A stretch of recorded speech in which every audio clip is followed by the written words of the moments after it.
Vold i nære relasjoner er vold i familien eller noen nær deg.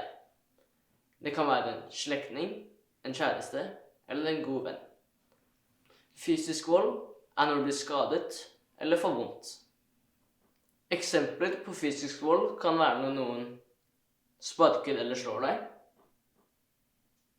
kaster ting på deg, drar, dytter, rister eller klyper deg, slår deg med en gjenstand, lugger eller biter deg,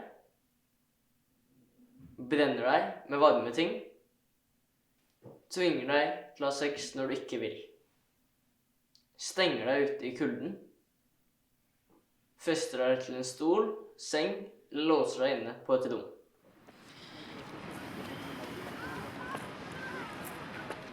Jeg vokste opp med min far. Han var veldig tradisjonell, så jeg fikk ikke lov til mye av det de norske barna kunne. Jeg fikk sjelden gå til venner, være ute, snakke med gutter. Jeg måtte være hjemme. Jeg ble kontrollert hele tiden. Jeg følte meg veldig alene. Jeg kunne ikke diskutere med ham. Hvis jeg ikke var enig, ble han bare sint. Noen ganger slo han meg også, når jeg ikke hørte på han eller stakk av. Jeg var et barn, og jeg ville bare være som alle andre. Jeg ville være normal.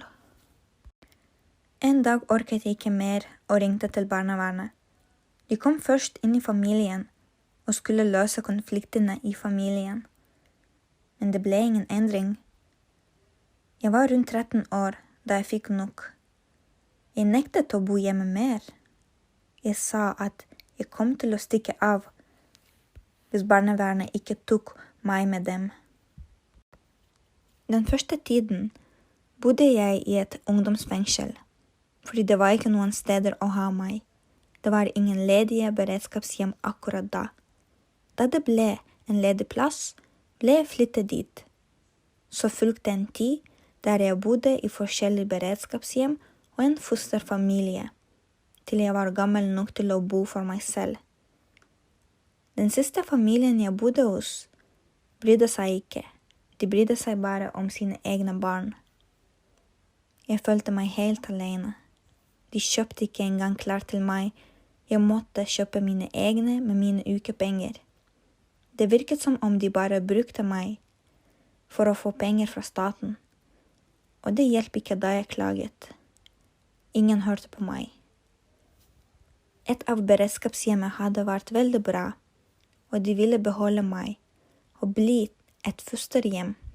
Men de fikk ikke lov, for barnevernet på den tiden trengte beredskapshjem. Jeg ble en kasteball i systemet og fikk aldri slått meg til ro. Jeg misunner litt de som har funnet gode familier. Nå er jeg voksen og har egne barn. Når jeg tenker tilbake, tror jeg at det hadde vært bedre å bli hjemme og bli slått i stedet for å bli kastet fra et sted til en annen. I det minste vet jeg at min far var glad i meg, selv om han viste det på en feil måte. Han ville bare beskytte meg. Det er faktisk verre å ikke ha et sted å høre til, et hjem.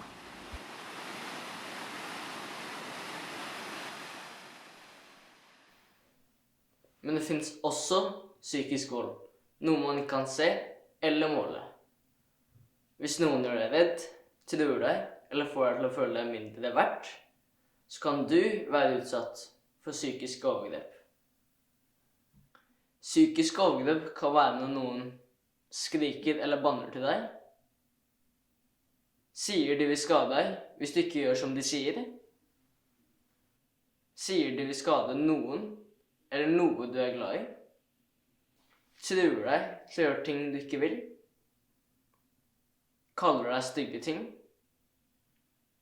skriver stygge ting om deg på internett eller på mobilen, baksnakker eller ler av deg, skylder på deg for ting som ikke er din feil, utestenger og ignorerer deg. Skjønner du noen som har blitt utsatt for vold? Det kan være noen i familien din, noen venner. Du kan støtte dem i å finne hjelp. Det er lett å si at man bare kan gå, men det er ikke så lett. De som utsetter deg for vold, er lure. Kanskje de ber deg om unnskyldning etterpå. Kanskje du er glad i dem og vil ikke miste dem, så du lar dem fortsette. Du tilgir dem og tenker at du fortjener å bli behandlet dårlig. Noen ganger tenker folk at de ikke er slemme når de ikke bruker fysisk vold. De tror det ikke teller.